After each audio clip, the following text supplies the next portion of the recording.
आज पहली बार भारत सरकार ने एक विज्ञापन जारी करके कहा है कि सरकारी नीति बनाने के लिए वह अफसरों की बगैर किसी परीक्षा के नियुक्ति करेगी। विज्ञापन में साफ लिखा है कि ये अफसर निजी क्षेत्र या विदेशी कंपनियों से भी हो सकते हैं। इन नियुक्तियों में SC, ST, OBC, PH आरक्षण समेत किसी संवैधानिक नियमों का पालन नहीं होगा। यह विज्ञापन कई अखबारों में आज छपा है। टाइम्स ऑफ इंडिया के दिल्ली एडिशन में आप इसे पेज 11 पर देख सकते हैं। इसे आप सरकारी नौकरियों में आरक्षण की समाप्ति की दिशा में अब तक का सबसे बड़ा कदम मान सकते हैं। यह जो हो रहा है वह आज तक कभी नहीं हुआ है। विज्ञापन में क्या है? विज्ञापन बता रहा है कि केंद्र सरकार नीतियां बनाने वाले पद यानी ज्वाइंट सेक्रेटरी के 10 पोस्ट सीधे भरेगी। इसके लिए कोई परीक्षा नहीं होगी। ये पद 10 मंत्रालयों को चलाएंगे। ऐसा करके सरकार संविधान के कई अनुच्छेदों का सीधा उल्लंघन कर रही है। अनुच्छेद 15(4) का यह सीधा उल्लंघन है, जिसमें प्रावधान है कि सरकार वंचितों के लिए विशेष प्रावधान करेगी।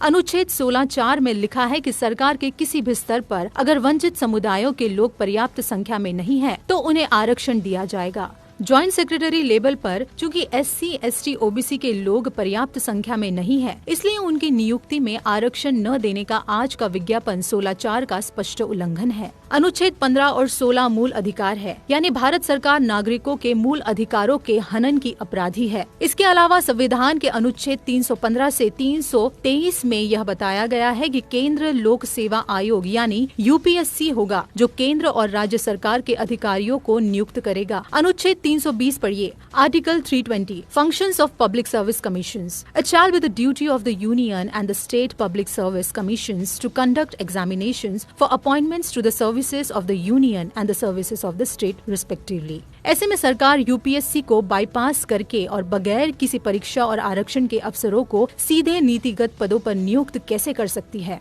मेरा निवेदन है कि यह मामला जटिल है, लेकिन बहुत बड़ा है। आम जनता को इसे समझाने के लिए बहुत मेहनत लगेगी, तभी वह सरकार पर दबाव डालने के लिए आगे आएगी। यह काम समाज के प्रबुद्ध यानी पढ़े लिखे लोगों का है।